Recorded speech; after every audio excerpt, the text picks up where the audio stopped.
Hello everyone, in this video we are going to solve the problem number 1.60 from Irodov, and that is related to dynamics.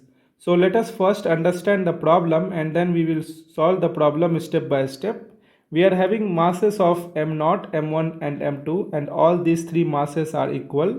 The mass of pulley is negligible and all three masses are connected using the threads. Okay, and there is no friction between the thread and the pulley, and there is the friction between this particular surface and m1 and m2, and the coefficient of friction between the mass and the surface is given as k. Okay, and it is asking to find the acceleration of mass m0 and the tension in this particular thread which is attaching between the mass m1 and m2. So let us first draw the free body diagram of mass m0. So in this particular direction we will have the gravitational force of m0 into g, and in the upward direction we will have the tension force, let us say T1, that is the tension force acting in this particular thread at any point in this particular thread, and the direction is decided because the tension will always pull the mass, it cannot push the mass. Okay, and let us say it is having the acceleration of a, and if we write the second law of Newton, from that we can write m0 g minus t1, that is equal to m0 into a. So this is the first equation we are having. Now let us draw the free body diagram of mass m1. So this is mass m1. In this particular direction we will have the tension force of T1, that is the tension force exerted by this particular thread, and then let us say that T2 is the tension in this particular thread, and it will also pull the mass m1 in this particular direction, it cannot push the mass m1. Okay, and there is the friction between the mass m1 and this particular surface, so we will have the friction force of k into normal force, let us say n1, and in the vertical direction we will have the gravitational force of m1 into g, and the normal force, let us say n1, in the upward direction. So if we balance the force in the upward direction or in the vertical direction, we can write n1 minus m1g is equal to 0. So from here we will get n1 is equal to m1 into g. Okay, and if we write the second law of motion, from the second law of motion we can write the force equation in the horizontal direction, that we can write it as T1 minus T2 minus k times n1 is equal to mass m1 into acceleration a, because all these three masses are connected using the threads, so the acceleration of all three masses will be same.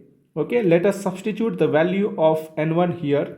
So we will get T1 minus T2 minus k times m1g is equal to m1 into a. So this is second equation.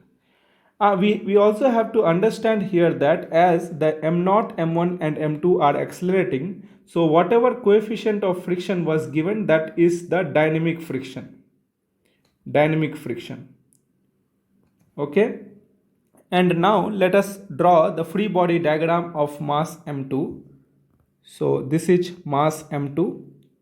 This is the tension force T2, because T2 is the tension which is acting in this particular thread, and it will pull the mass in this particular direction, it cannot push the mass.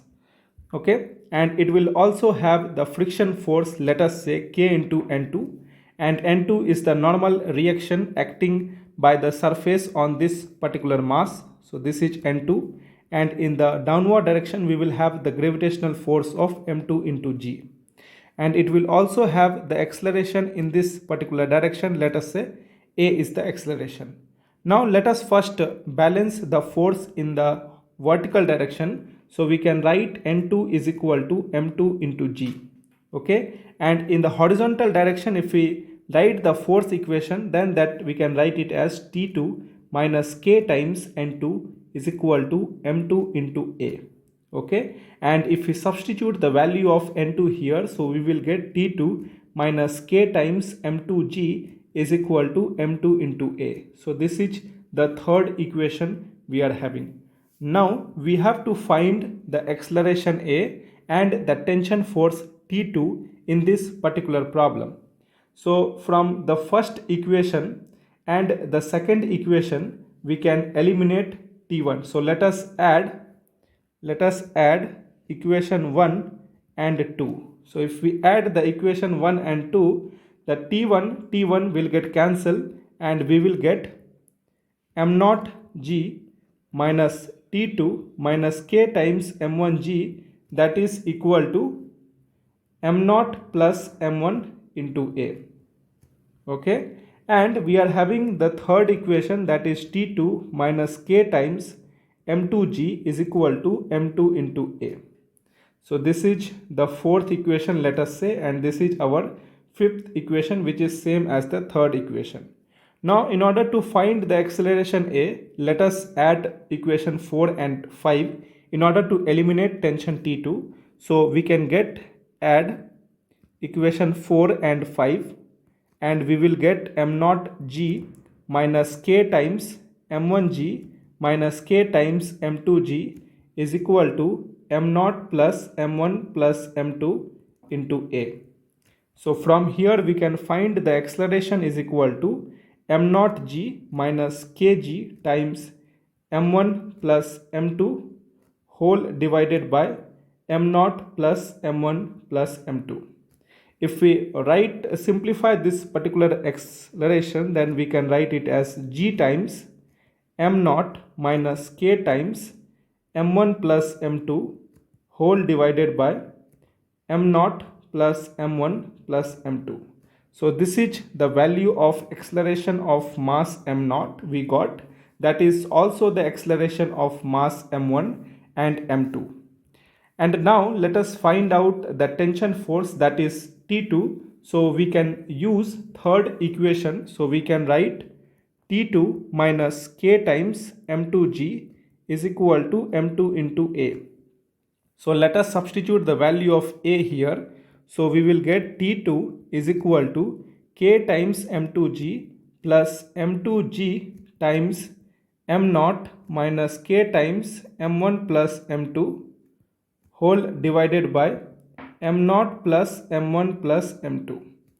Okay, so from here we will get k times m naught m2 g plus k times m1 m2 g plus k times m2 square into g plus m naught m2 into g minus k times m1 m2 into g minus k times m2 square into g whole divided by m naught plus m1 plus m2.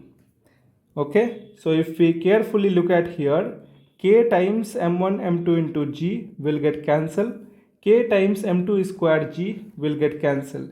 So from here we will get m naught m2 g times k plus 1 whole divided by m naught plus m1 plus m2. So this is the expression of tension we got, that is in the string or the thread between mass m1 and m2. Okay, so we have found out the tension force and the acceleration of mass m naught. I hope the entire procedure is clear. Thank you.